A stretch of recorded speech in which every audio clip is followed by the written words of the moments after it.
Alright, YouTube and Bethesda community, so I want to do a quick wrap-up of the Bethesda E3 2017 showcase, or as they called it, Bethesda Land. I know it's a late upload, but they did a late live stream. It's late for everybody, so there's nothing we could really do.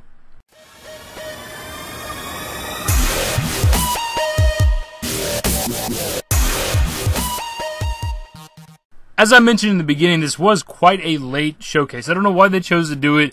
Like, it was like 11 my time, so that's like, 12 to 1 East Coast, like 9 to 10 West Coast. I don't know why they chose to do that, especially on a Sunday night of all things. Now, I know it's the summer, so I guess a lot of kids don't have shit to do, Monday through Friday, so things stay up late. But it still just seemed kind of weird to do it on a Sunday, super late. They could have just done it, like, later in the day, Monday or something, or earlier today, Sunday. Pretty much everything that was predicted came to fruition. We pretty much knew what the showcase was going to be. Maybe that's why they intentionally made it a late thing and a short thing, because they knew that everybody already knew what was going to be shown. I don't know. Either way, let's get into it real quick. I believe they opened up the showcase with the VR announcement, which we already knew was happening. We've known since like last year. I think they announced it actually E3 2016 that there was going to be a Fallout 4 VR. So they announced that. That was pretty cool. They announced a Doom VR as well. I believe they've talked about that before as well. Like, I wasn't surprised by that. I feel like they might have touched on that a bit as well last year. Maybe they're just now finally confirming it. It's called Doom VFR. I don't know what the fucking F stands for. I don't know. Maybe virtual fast reality, because the fast-paced game. I don't goddamn know.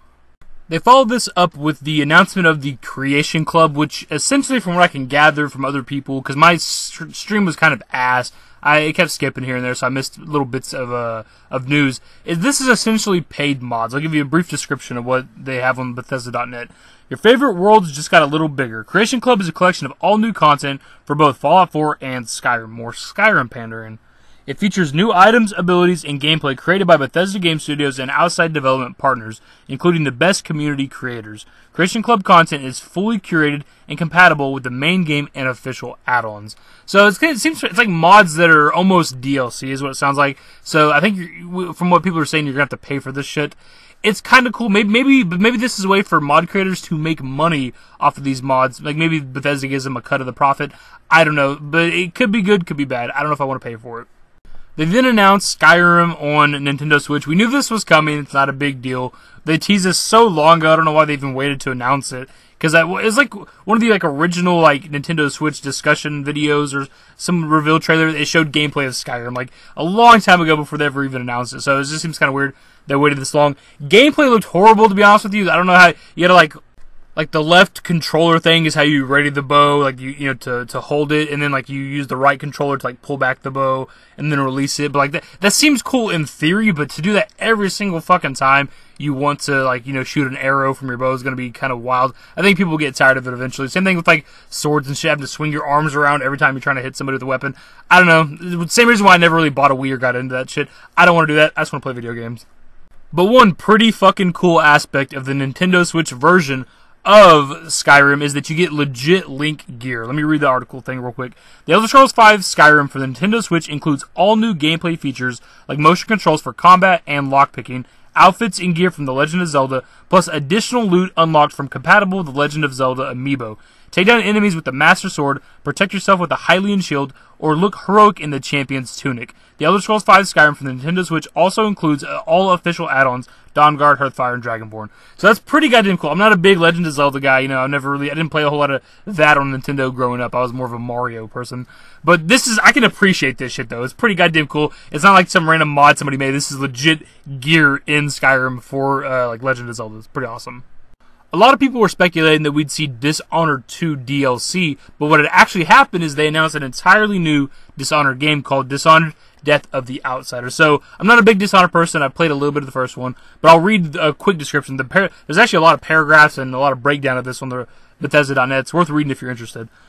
She was once one of Dunwall's most notorious killers for hire. She traveled to Karnaca in search of redemption in Dishonored 2, and now fan-favorite character Billy Lurk, aka Megan Foster, will return in Dishonored Death of the Outsider, reuniting with her mentor, the legendary assassin Daud, D-A-U-D, you guys might know how to pronounce that. Billy will explore the dark underbelly of Karnaca in order to pull off the ultimate assassination, killing the Outsider. From the critically acclaimed developers at Arcane Studio, Dishonored Death of the Outsider is the first standalone adventure in the award-winning Dishonored series. Pretty damn cool. It's coming out September 15th, rather. They also announced a Skyrim-themed expansion for Elder Scrolls Legends. I've said it a million times on the channel, man. They are beating Skyrim to death. It's not that big of a deal in this situation because it is an Elder Scrolls-themed game, so they're going to use shit from pretty much every Elder Scrolls. So it's not like they're just beating, Skyrim to death. They're probably going to use shit from Oblivion, Morrowind, Daggerfall, all that shit. But all the same, it's just one of those. It just made me kind of laugh. I'm just like, really, guys? We're getting Nintendo Switch Skyrim and all this other shit this year, and we had Skyrim SE last year, and now we have a Skyrim-themed expansion for Elder Scrolls Legends. To be honest with you guys, I don't even remember Elder Scrolls Legends releasing. The fact that it's getting an expansion pack, where have I been?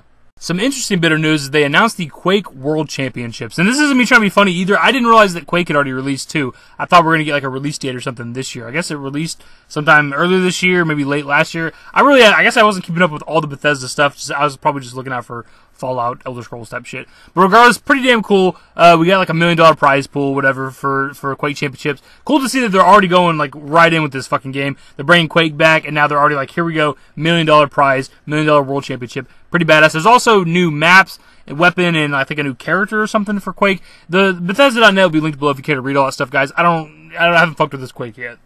On to my favorite segment of the Bethesda E3 showcase, The Evil Within 2. We thought we were going to get a real reveal for this last year. Did not happen. There's been rumors for it ever since. And they finally revealed it. Dude, it looks so good. You have to watch this fucking trailer. It was a little bit creepy, but it was also really fucking cool. It had a song from the band Red, if you know who that is, which they're one of my like kind of sleeper bands. I really like them. So it's kind of cool just to hear a song from them in the background as the trailer was playing. Trippy as hell, looks creepy. This fucking giant eyeball looking thing looks fucking cool. I still have not played The Evil Within. I do own it. It is ripped to my console. It's on there. It's just one of those games I wanted to like live stream or something one day. I don't sit around and play horror games, but this fucking trailer makes me want to play the goddamn game. Anyways, I'll read their quick description. From Tango Gameworks and horror mastermind Shinji Mikami comes The Evil Within 2, the sequel to the widely praised 2014 survival horror game. In order to save Lily, the daughter he believed he lost years ago, Sebastian will have to step into madness once again. The Evil Within 2 will launch worldwide on PlayStation 4, Xbox One, and PC on Friday the 13th in October 2017. Well, that's a spooky date.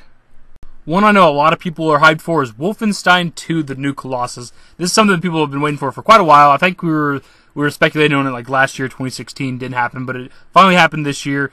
A series I didn't get into. I know it seems bad because I haven't played every fucking Bethesda game ever. Just never really played Wolfenstein growing up. I'm happy for the people that wanted this. So that's the thing. It's like I'm excited for it for the people that wanted this game to finally happen. But it looked kind of cool. I mean, I'm not trying to hate on the game, but it kind of looked like Doom to me because his first-person shooter guy was running around killing monsters and possibly people as well. It didn't look like anything new, but I guess with like the lore and story of it all, that's probably why people like it. Anyways, set in America in 1961, the new Colossus will take BJ, dubbed Terror Billy by the Nazis, from post-nuclear Manhattan to small-town Roswell to the bayous and boulevards of New Orleans and beyond, as he leads the resistance against the Nazi occupation of his beloved country.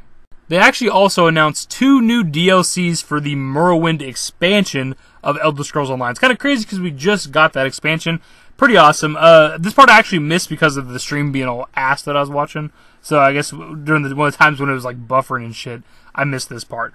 But your adventures in the recently released Elder Scrolls Online Morrowind might have just begun, but that's not stopping the team at ZeniMax Online Studios from bringing you even more great content. During the Bethesda E3 2017 showcase, the Horns of the Reach DLC and the Clockwork City DLC were both teased, giving players just a quick glimpse into the future of ESO. Horns of the Reach will come in August, and Clockwork City will follow later this year.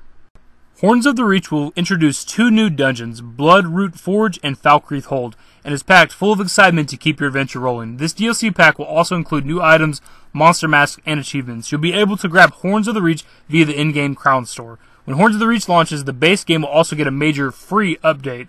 The update will include a new Battlegrounds map, Arcane University, and a new Battlegrounds rule set, Chaos Ball, in addition to new homes, furnishings, cosmetics, crown crates, and holiday events. This update will be available to all ESO players, though only Morrowind owners will have access to the Battlegrounds content, even if they don't pick up Horns of the Reach.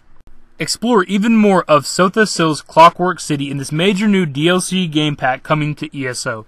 Daedric forces are at work once again, and your help is needed to prevent disaster. With more than 10 hours of fresh content, Clockwork City will keep you busy later this year, and we'll have a few surprises in store. Clockwork City is a standard DLC game pack and does not require the user to have a purchased Morrowind. Keep an eye on Bethesda.net for more details on Clockwork City in the coming months. And that'll wrap up the Bethesda E3 2017 showcase. I guess wrap up the wrap up. I don't know how to fucking say that. I'm tired. It is almost 1 in the morning. I might have missed some things here and there, possibly because of my live stream being terrible, but I referenced Bethesda.net for this video, so if anything was left out, it is their fucking fault that it was not on their website. I don't know how much of E3 I'm actually going to cover or watch or whatever. I'm definitely going to be on the lookout for Rockstar stuff if they have anything, and for sure Final Fantasy VII Remake. You can guarantee if there's anything Red Dead Redemption or anything GTA 6 perhaps, or Final Fantasy VII Remake, I will absolutely make a video about it. Anyways, guys, if you went on to enjoy the video, give it a thumbs up, subscribe to the channel if you guys are new, turn on those notifications, follow me on Twitter, links to my social networks are in the description, and in the outro. Later, guys.